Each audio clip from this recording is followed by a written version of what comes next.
नमस्कार, तो आशा करते हैं आपकी तैयारी बहुत अच्छी चल रही होगी। तो दोस्तों इस वीडियो में हम देखेंगे जीव विज्ञान से संबंधित प्रश्न जिसमें 2 चैप्टर के ऑब्जेक्टिव क्वेश्चन शामिल हैं। तो चलिए दोस्तों, चैनल पर नए हैं तो तुरंत सब्सक्राइब करके जुड़ जाइए। हर रोज़ाना आपको इस पर जीएस के प्रश्न की प्रैक्टिस श्रृंखला मिलती रहेगी। तो चलिए दोस्तों चलते हैं प्रश्न नंबर 1 की तरफ देखते हैं। मानव कलाई में नाड़ी स्पंदन करती है। हृदय गति से तीव्र, हृदय गति से मंद, हृदय से भिन्न दर पर, हृदय के समान दर पर। तो इसका राइट आंसर हो जाएगा हृदय के समान दर पर। तो इसका ऑप्शन नंबर 4 राइट आंसर हो जाएगा। नेक्स्ट प्रश्न चलते हैं। सीमेंट फैक्ट्री के मजदूरों को कौन सी बीमारी होने की संभावना रहती है? ल्यूकेमिया, साइटोसिलिकोसिस, अस्थि रोग, एस्बेस्टोसिस। तो इस यहाँ पर राइट आंसर हो जाएगा साइटोसिलिकोसिस। इसका ऑप्शन नंबर 2 राइट हो जाएगा। निम्नलिखित में से किस प्रक्रिया में ऊर्जा मुक्त होती है? श्वसन, प्रकाश संश्लेषण, अंतर्ग्रहण, अवशोषण। तो यहाँ पे इसका राइट आंसर हो जाएगा कौन सी प्रक्रिया में ऊर्जा मुक्त होती है? तो श्वसन में ऑप्शन नंबर 1 राइट आंसर हो जाएगा। श्वसन की प्रक्रिया में ऊर्जा मुक्त होती है। निम्नलिखित में से किसे कोशिकीय श्वसन भी कहा जाता है? अंतः श्वसन, बाह्य श्वसन, ऑक्सी श्वसन, अनाक्सी श्वसन। तो इसका राइट आंसर होगा अंतः श्वसन में कोशिकीय श्वसन, अंतः श्वसन को कोशिकीय श्वसन भी कहा जाता है। श्वसन के संबंध में सत्य कथन की पहचान कीजिए। यह एक जैव रासायनिक प्रक्रिया है। इसमें भोजन का ऑक्सीकरण होता है, एटीपी के रूप में ऊर्जा मुक्त होती है। उपर्युक्त सभी कथन सत्य हैं। तो यहाँ पे इसका राइट आंसर हो जाएगा उपर्युक्त सभी कथन सत्य हैं। यह एक जैव रासायनिक प्रक्रिया भी है श्वसन, और इसमें भोजन का ऑक्सीकरण भी होता है और एटीपी के रूप में ऊर्जा मुक्त भी होती है। तो इस प्रकार उपर्युक्त सभी कथन सत्य हैं।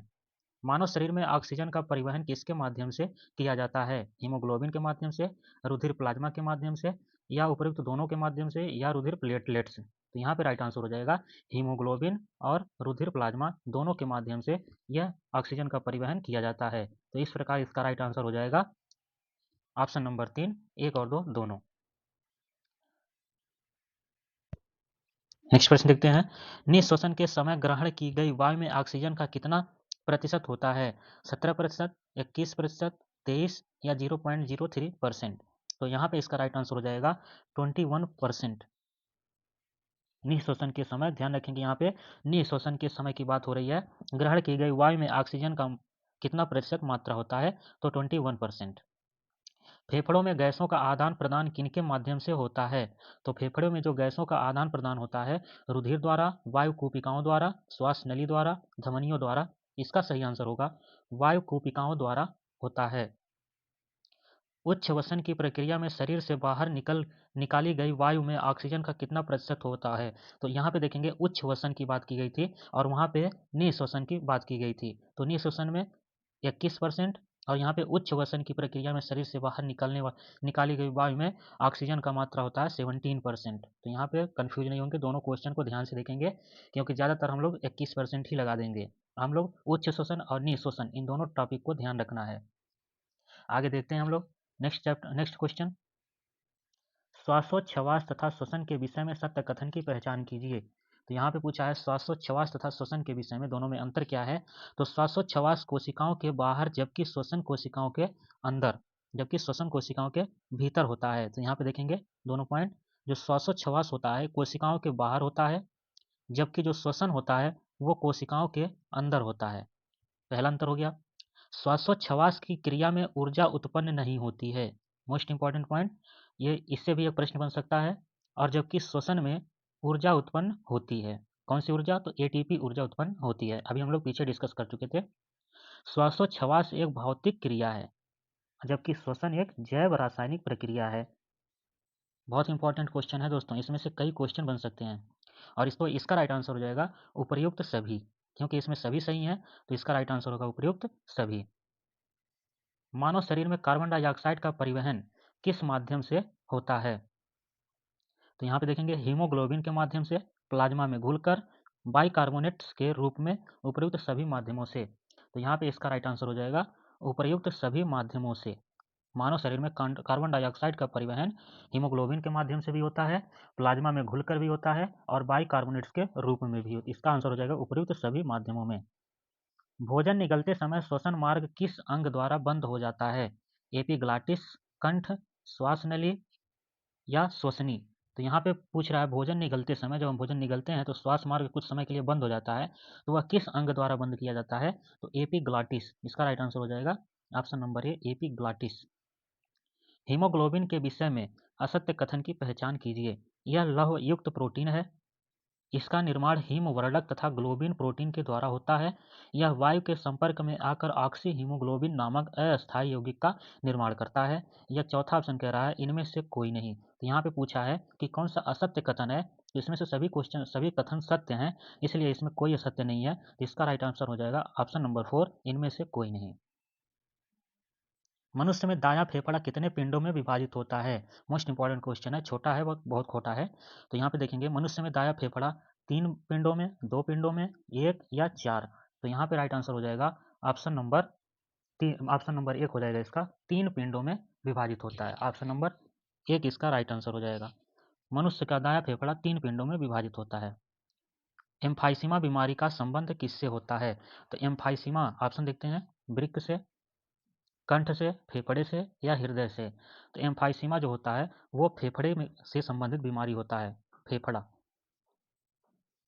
नेक्स्ट देखेंगे, फेफड़ों की सुरक्षा हेतु तो उनके ऊपर कौन सी झिल्ली का आवरण बना होता है? प्ल्यूरा झिल्ली, श्लेष्मा झिल्ली, ऑक्सी झिल्ली या क्रेब्स झिल्ली। तो इसका राइट आंसर हो जाएगा प्ल्यूरा झिल्ली। प्ल्यूरा झिल्ली फेफड़ों की सुरक्षा हेतु तो उनके ऊपर झिल्ली का आवरण बना होता है, प्ल्यूरा झिल्ली का। किसके ऑक्सीकरण के द्वारा उत्पन्न ऊर्जा का श्वसन कहा जाता है? तो यहाँ पे देखेंगे ग्लूकोज, माल्टोज, शर्करा, उपरोक्त सभी। तो इसका राइट आंसर हो जाएगा ग्लूकोज। प्रश्न नंबर 17 का राइट आंसर ग्लूकोज हो जाएगा कि ग्लूकोज के ऑक्सीकरण के द्वारा उत्पन्न ऊर्जा को श्वसन कहा जाता है। ऑक्सी श्वसन की क्रिया में कितनी ऊर्जा का उत्पादन होता है? 35 एटीपी, 38 एटीपी, 2 एटीपी या 11 एटीपी। तो यहाँ पे राइट आंसर होगा 38 एटीपी, इसका राइट आंसर हो जाएगा। जब अनाक्सी श्वसन की क्रिया जीवाणु और कवक में होती है तो उसे क्या कहा जाता है? किण्वन, डायफ्रॉन्क्स, क्रेब्स चक्र, इनमें से कोई नहीं। तो इसका राइट आंसर हो जाएगा किण्वन। किण्वन इसका राइट आंसर हो जाएगा। गहरी सांस लेने पर कितने लीटर गैस ग्रहण की जाती है? 3.5 लीटर, 1.5 लीटर, 4.5 लीटर या 6 लीटर। तो यहाँ पे इसका राइट आंसर हो जाएगा 3.5 लीटर। गहरी सांस लेने पर 3.5 लीटर गैस ग्रहण की जाती है। क्रेब्स चक्र की क्रिया किसके अंदर संपन्न होती है? माइटोकॉन्ड्रिया, फेफड़े, हृदय, श्वसन नलिका के अंदर। तो इसका राइट आंसर होगा क्रेब्स चक्र की क्रिया माइटोकॉन्ड्रिया के अंदर संपन्न होती है।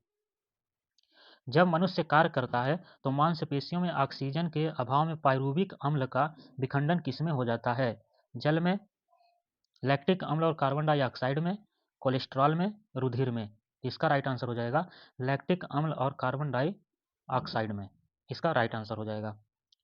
फेफड़ों में कितने लीटर गैस धारण करने की अधिकतम क्षमता होती है? अधिकतम क्षमता पूछ रहा है, 9 लीटर, 11 लीटर, 5 लीटर या 7 लीटर। तो सही आंसर हो जाएगा फेफड़ों में 5 लीटर गैस धारण करने की अधिकतम क्षमता होती है। ऑक्सीजन के ग्रहण एवं कार्बन डाइऑक्साइड के उत्सर्जन की मात्रा किसके ऊपर निर्भर करती है? हीमोग्लोबिन पर, हृदय की क्रिया पर, फेफड़ों पर, धमनियों पर। तो इसका राइट आंसर हो जाएगा ऑक्सीजन के ग्रहण एवं कार्बन डाइऑक्साइड के उत्सर्जन की मात्रा किसके ऊपर डिपेंड करती है? तो हीमोग्लोबिन के ऊपर डिपेंड करती है। ऑप्शन नंबर ए इसका राइट आंसर होगा। कोशिकीय श्वसन कोशिकाओं के अंदर कितने चक्र में पूरा होता है? कोशिकीय श्वसन कोशिकाओं के अंदर कितने चक्र में पूरा होता है? तो इसका राइट आंसर देखते हैं, क्या होगा?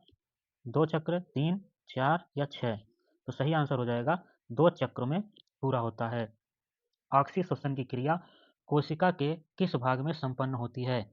कोशिका द्रव्य एवं माइटोकॉन्ड्रिया, राइबोसोम एवं हरित लवक, केंद्रक तथा कोशिका भित्ति, जीव द्रव्य एवं तारक काय। तो यहाँ पे इसका राइट आंसर हो जाएगा कोशिका द्रव्य एवं माइटोकॉन्ड्रिया। ऑक्सी श्वसन की क्रिया कोशिका द्रव्य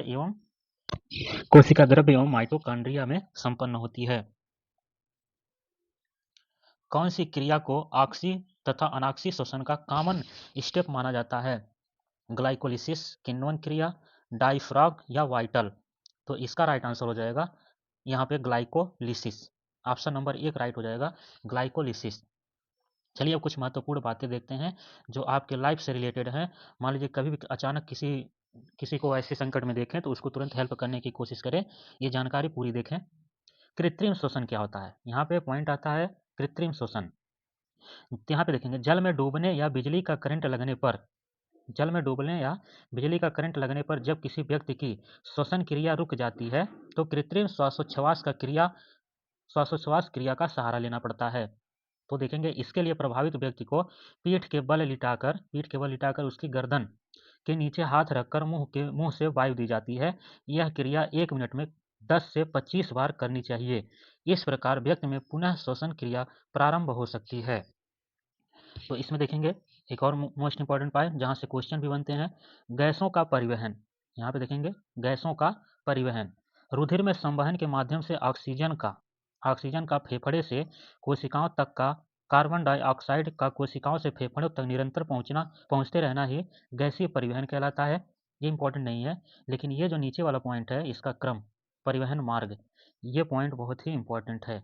ये पॉइंट पूछा जा सकता है, ऑक्सीजन का परिवहन मार्ग क्या है। यहाँ से देखेंगे ऑक्सीजन का परिवहन मार्ग। तो पहला देखते हैं नासारंध्र। पहला क्या है, नासारंध्र से पहुंचता है ग्रसनी में। यहाँ देखेंगे पहले नासारंध्र, उसके बाद ग्रसनी में पहुंचेगा, उसके बाद स्वर यंत्र में पहुंचेगा, उसके बाद श्वास नली में पहुंचेगा, उसके बाद देखेंगे श्वसनी में पहुंचेगा, श्वसनली में, उसके बाद श्वसनी में, उसके बाद श्वसनिकाओं में, उसके बाद वायु कोष्ठक में, उसके बाद रुधिर में, उसके बाद कोशिका में। तो ये होता है ऑक्सीजन का परिवहन मार्ग। तो आप लोग इसे जरूर ध्यान रखेंगे ऑक्सीजन के परिवहन मार्ग को, इसको आप कहीं नोट भी कर लेंगे, इससे पूछा जा सकता है। तो पहले इसका, तो इसमें देखेंगे नासारंध्र, ग्रसनी, स्वर यंत्र, श्वास नली, श्वसनी, श्वसनिकाएं, वायु कोष्ठक, रुधिर, कोशिका, ये बहुत इंपॉर्टेंट है, इसे ध्यान रखेंगे। अब नेक्स्ट चलते हैं। मनुष्य के शरीर में सामान्यतः 98.5% ऑक्सीजन का परिवहन आरबीसी यानी कि लाल रुधिर कणिकाओं में पाए जाने वाले हीमोग्लोबिन द्वारा किया जाता है तथा शेष 1.5% ऑक्सीजन का परिवहन रुधिर प्लाज्मा यानी कि ब्लड प्लाज्मा द्वारा किया जाता है। तो देखेंगे यहाँ पे 98.5% ऑक्सीजन का परिवहन हीमोग्लोबिन करता है और 1.5% ऑक्सीजन का परिवहन रुधिर प्लाज्मा करता है। हीमोग्लोबिन ऑक्सीजन के साथ मिलकर एक अस्थायी यौगिक ऑक्सी हीमोग्लोबिन का निर्माण करता है। तो ये भी पूछा जा सकता है कि ऑक्सी हीमोग्लोबिन का निर्माण कौन करता है। तो हीमोग्लोबिन ऑक्सीजन के साथ क्रिया करके ऑक्सी हीमोग्लोबिन का निर्माण करता है। तो यहाँ पे देख सकते हैं बनाया गया है equation O2 plus Hb haemoglobin gives HbO2। रुधिर परिवहन की प्रक्रिया में ऑक्सी हीमोग्लोबिन विभिन्न कोशिकाओं में पहुंचता है। कोशिकाओं में उपस्थित ऑक्सीजन के कम दाब के परिणाम स्वरूप ऑक्सी हीमोग्लोबिन ऑक्सीजन एवं हीमोग्लोबिन के रूप में विखंडित हो जाता है। इससे जो ऑक्सीजन मुक्त होती है वह ऊतकों में पहुंच जाती है। नेक्स्ट देखते हैं क्वेश्चन जो रिलेटेड है पाचन तंत्र। पाचन तंत्र से संबंधित प्रश्नों को देखेंगे। तो भोजन नली की दीवारों के संकुचन और प्रसरण को कौन सी गति कहा जाता है। क्रमाकुंचन, जहर संबंधी, अनुशिथिलन, दोलनी। तो इसका राइट आंसर होगा क्रमाकुंचन। तो यहाँ पे राइट आंसर हो जाएगा क्रमाकुंचन। तो नेक्स्ट देखते हैं एंजाइम एक है, क्या है एंजाइम। तो एंजाइम देखते हैं विटामिन है, बैक्टीरिया है, जैव उत्प्रेरक है या वायरस है। तो यहाँ पे जो एंजाइम है वह जैव उत्प्रेरक है। ऑप्शन नंबर सी इसका राइट आंसर होगा। मानव तंत्र में निम्नलिखित में से कौन सा एक पाचक एंजाइम नहीं है। Trypsin, gastrin, ptyalin, pepsin. तो इसका राइट आंसर होगा gastrin. Option number B, gastrin मानव तंत्र में एक पाचक एंजाइम नहीं है। लार किसके पाचन में मदद करती है। वसा, स्टार्च, प्रोटीन, विटामिन। तो यहाँ पे इसका राइट आंसर हो जाएगा जो लार है वो स्टार्च के पाचन में मदद करती है। लार किसके पाचन में मदद करता है। तो यहाँ पे देखेंगे ऑप्शन वसा, स्टार्च, प्रोटीन, विटामिन। तो यहाँ पे राइट आंसर हो जाएगा लार स्टार्च के पाचन में मदद करती है। शरीर के किस भाग में पित्त रस का उत्पादन होता है। तो इसका राइट आंसर हो जाएगा यहाँ पे किस भाग में पित्त रस का उत्पादन होता है। तो हृदय में, फेफड़े में, गुर्दे में या यकृत में। तो इसका राइट आंसर हो जाएगा यकृत में। ऑप्शन नंबर डी इसका राइट आंसर हो जाएगा यकृत में पित्त रस का उत्पादन होता है। पित्त जमा होता है तो पित्त रस कहाँ जमा होता है। पित्ताशय में, ग्रहणी में, यकृत में या प्लीहा में। तो यहाँ पे राइट आंसर हो जाएगा पित्ताशय में। पित्त रस पित्ताशय में इकट्ठा होता है, यकृत से स्रावित होता है। वसा का पाचन करने वाला एंजाइम लाइपेज निम्नलिखित में से किसके द्वारा स्रावित होता है। गुर्दे द्वारा, अग्नाशय द्वारा, बड़ी आंत या यकृत। तो वसा का पाचन करने वाला एंजाइम लाइपेज निम्नलिखित में से किसके द्वारा स्रावित होता है। तो इसका राइट आंसर हो जाएगा यकृत द्वारा। ऑप्शन नंबर डी, यकृत द्वारा वसा का पाचन करने वाला एंजाइम लाइपेज यकृत द्वारा स्रावित होता है। लाइपेज द्वारा वसा के जलीय अपघटन पर मिलता है वसीय अम्ल और अमीनो अम्ल, वसीय अम्ल और ग्लिसरॉल, ग्लिसरॉल और अमीनो अम्ल, ग्लिसरॉल और एल्कोहल। तो इसका राइट आंसर हो जाएगा वसीय अम्ल और ग्लिसरॉल। निम्नलिखित में से कौन सा कार्बोहाइड्रेट के पाचन का प्रमुख अंतिम उत्पाद होता है? वसा, लिपिड्स, ग्लूकोज, सेल्यूलोज। तो यहाँ पे इसका राइट आंसर होगा glucose, option number C glucose. शरीर का कौन सा अंग रक्त की शुद्धिकरण से संबंधित है? हृदय, पित्ताशय, गुर्दे, स्प्लीन। तो यहाँ पे इसका राइट आंसर हो जाएगा कि कौन सा अंग रक्त की शुद्धिकरण से, तो जो गुर्दे हैं वो रक्त की शुद्धिकरण से संबंधित हैं। वर्मीफॉर्म अपेंडिक्स एक समजात अंग है, अवशेषी अंग है, विश्लेषी अंग है, समरूप अंग है। तो यहाँ पे इसका राइट आंसर हो जाएगा अवशेषी अंग है वर्मीफॉर्म अपेंडिक्स। मानव शरीर में क्षुद्रांत के 3 संरचनात्मक भागों की लंबाई का कौन सा सही ह्रासमान क्रम है? मध्यांतर ग्रहणी शेषांत्र, शेषांत्र ग्रहणी मध्यांतर, मध्यांतर शेषांत्र ग्रहणी, शेषांत्र मध्यांतर ग्रहणी। तो यहाँ पे इसका राइट आंसर होगा शेषांत्र मध्यांतर ग्रहणी, इसका राइट आंसर हो जाएगा। क्षुद्रांत के 3 संरचनात्मक भागों की लंबाई का सही क्रम शेषांत्र मध्यांतर ग्रहणी है ह्रासमान क्रम में। निम्नलिखित में से कौन सा एक पाचन तंत्र की भित्तियों से तेज गति से अवशोषित होगा? गर्म पेय के रूप में काली कॉफी, विष के रूप में लिया गया डीडीटी, मदिरा के रूप में लिया गया अपरिष्कृत अल्कोहल, डेजर्ट के रूप में आइसक्रीम। तो यहाँ पे इसका राइट आंसर हो जाएगा मदिरा के रूप में लिया गया अपरिष्कृत अल्कोहल। जीवित प्राणियों के शरीर में होने वाले निम्नलिखित में से कौन सी एक प्रक्रिया पाचक प्रक्रिया है? प्रोटीन का अमीनो अम्लों में विघटन, ग्लूकोज का CO2 और H2O में विघटन, ग्लूकोज का ग्लाइकोजन में रूपांतरण, ग्लूकोज का वसा में रूपांतरण। तो यहाँ पे इसका सही आंसर हो जाएगा ग्लूकोज का CO2 और H2O में विघटन। तो दोस्तों अभी तक चैनल को सब्सक्राइब नहीं किए हैं तो तुरंत सब्सक्राइब कर लें, और प्लेलिस्ट में सारी जीएस की वीडियो पड़ी हैं तो उसको देख डालें अच्छे से किसी भी एग्जाम के लिए। वहाँ पे भले ही थंबनेल पर यूपीपी लिखा गया है, लेकिन एक जीएस का ऐसा लेवल है वो कि आप कोई भी एग्जाम दीजिए तो उसमें से आपको जरूर क्वेश्चन फंसेंगे। तो चलिए, दांत मुख्य रूप से बने होते हैं इनेमल के, डेंटाइन के, मज्जा के, ओडोंटोब्लास्ट के। तो दांत मुख्य रूप से बने होते हैं, तो इसका सही आंसर हो जाएगा डेंटाइन के। पित्त रस में कौन सा पित्तवर्धक उपस्थित होता है? बिलीरुबिन, बिलीवर्डिन, उपर्युक्त दोनों, उपर्युक्त में से कोई नहीं। इसका राइट आंसर हो जाएगा उपर्युक्त दोनों। पित्त रस में बिलीरुबिन, बिलीवर्डिन दोनों पाया जाता है। निम्नलिखित में से कौन सा पाचक हार्मोन छोटी आंत में स्रावित होता है? गैस्ट्रिन, सिक्रेटिन, मोटिलिन, ये सभी। यहाँ पे राइट आंसर हो जाएगा सिक्रेटिन।